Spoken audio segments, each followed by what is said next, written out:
নমস্কাৰ বন্ধু অসম ডিপু চেনেলটোলৈ স্বাগতম তোমালোকক মই আজি কেনেকৈ অসম লেবাৰ কাৰ্ড কেনেকৈ অনলাইন কৰিব লাগে তাক দেখাম তোমালোকে প্ৰথমে যিকোনো কম ব্ৰাউজাৰত গৈ labour assam.com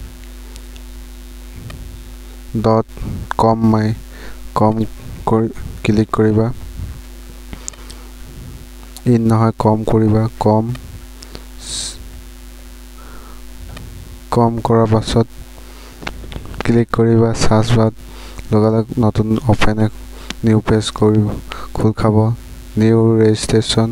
page for new worker তাত ক্লিক কৰিবা ফৰ্মখন দেখিছা তোমালোকে নিজৰ অফিচ লেবাৰ কমিছনৰ অফিচ য'ত আছে নিজৰ অফিচ লিখিবা মই বোকাখাতত আছে বোকাখাতত দিছো তোমালোকে নিজৰ ডিস্ট্ৰিক্টৰ নিজৰ লেবাৰ কমিছন তাত লিখিবি নাম লিখিবি নিজৰ নামটো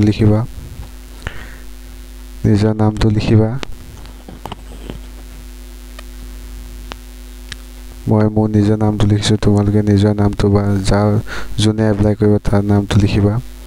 লিখাৰ পাছত তেওঁ যিজনে এপ্লাই কৰিব তাৰ দেউতাকৰ নামটো লিখিবা বা হাজবেণ্ড নাম লিখিবা যদি মহিলা হাজবেণ্ড লিখিবা ডেট অফ বাৰ্থটো দিবা নিজৰ জন্ম তাৰিখটো দিয়াৰ পাছত তোমালোকে 1 MB সাইজৰ নিজৰ ডেট অফ বাৰ্থ থকা প্ৰুফ আধাৰ কাৰ্ড পেন কাৰ্ড দিব পাৰা ফটো আৰু সাইন আপডেট কৰিব লাগিব 1 MB তাৰ জেন্ডাৰ সিলেক্ট কৰিবা যদি মেল হয় মেল দিবা যদি ফিমেল হয় ফিমেল দিবা মোবাইল নাম্বাৰটো দিবা নিজৰ মোবাইল নাম্বাৰ যেটো এক্টিভ হৈ আছে পাছত নিজৰ ক্যাটাগৰী সিলেক্ট কৰিবা মই ST হয় ST দিছো যদি মেৰিড হয় মেৰিড দিবা যদি আনমেৰিড হয় আনমেৰিড দিবা যদি মেৰিড হয় তোমাৰ নিজৰ হাজবেণ্ডৰ নাম বা ওয়াইফৰ নাম লিখিবা যদি আনমেৰিড হয় তেনেহলে তোমালোকে লিখিব নালাগে মেৰিড হলে নিজৰ হাজবেণ্ড বা ওয়াইফৰ নাম লিখিব লাগিব তাৰপিছত মেল ফিমেল হলে ফিমেল যদি হাজবেণ্ড বা ওয়াইফৰ মোবাইল নাম্বাৰ আছে তেতিয়াহলে এস দিবা দি তাত লিখিবা জব কি হয় তোমালোকে হেতু যেটো কাম কৰা হেতু ওপৰত তোমালোকে দিব লাগিব যদি তোমালোকে কৰা কামটো যদি নলে তেতিয়া অৰ্ডাৰছত দিব লাগিব অৰ্ডাৰছত যিকোনো তাত ক্লিক কৰিবা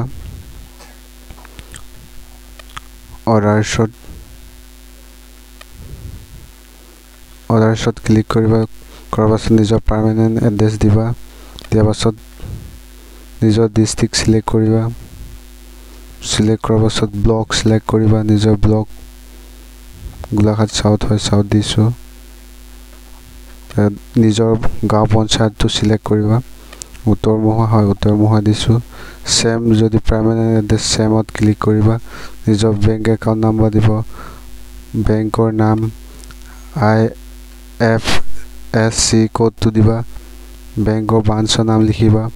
লিখাৰ পাছত তোমালোকৰ ফ্ৰন্ট পেজত থকা নিজৰ ফটো আৰু সাইন একাউন্ট নম্বৰ থকা হে আপডেট স্ক্যান বা ফটো কৰি পেলাই দিবা তাৰপিছত আধাৰ কাৰ্ড যদি আছে আধাৰ কাৰ্ডৰ নাম্বাৰ দিবা যদি পেন কাৰ্ড আছে পেন কাৰ্ডৰ আধাৰ কাৰ্ড নাম্বাৰ দিব সৰি ভোটাৰ আইডিটো দিয়াটো কম্পালসৰি আৰু আধাৰ নাম্বাৰটো দিয়াৰ পাছত তোমালোকে এইখিনি ফিলআপ কৰিব না তলত এক্সপেৰিয়েন্স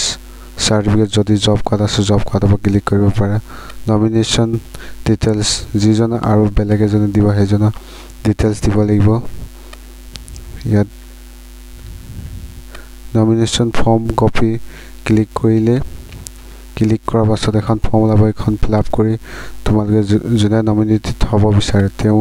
নাম সাম ফটো সব দিব লাগিব এড্ৰেছ দিব পুৰাবলৈ অতি সহজ ৰেজিষ্ট্ৰেচন ফৰ্মখন ফিলআপ কৰিব লাগিব এখন ফিলআপ কৰিবলৈ অতি সহজ তোমালোকে ফিলআপ কৰি স্ক্যান কৰি দিব লাগিব বা ফটো কৰি দিব লাগিব 1 MB নিজৰ গেট OTP কৈ তোমালোকে OTP টো ক্লিক কৰিবা ক্লিক কৰাৰ পাছত নেক্সট পেমেন্ট 30 টকা তোমালোকে কাটিব লাগিব ATM কাৰ্ড বা ডেবিট কাৰ্ডৰ পৰা কাটিব লাগিব 30 টকা পে কৰিব লাগিব তোমালোকে কৰাৰ পাছত তোমালোকে হৈ যোৱাৰ পাছত তোমালোকে মোবাইল নাম্বাৰ এপ্লিকেশন আইডি এটা যাব মোবাইল নাম্বাৰ গৈ তোমালোকে চেক কৰিব পাৰিবা থ্যাংক ইউ ফৰ ওয়াচিং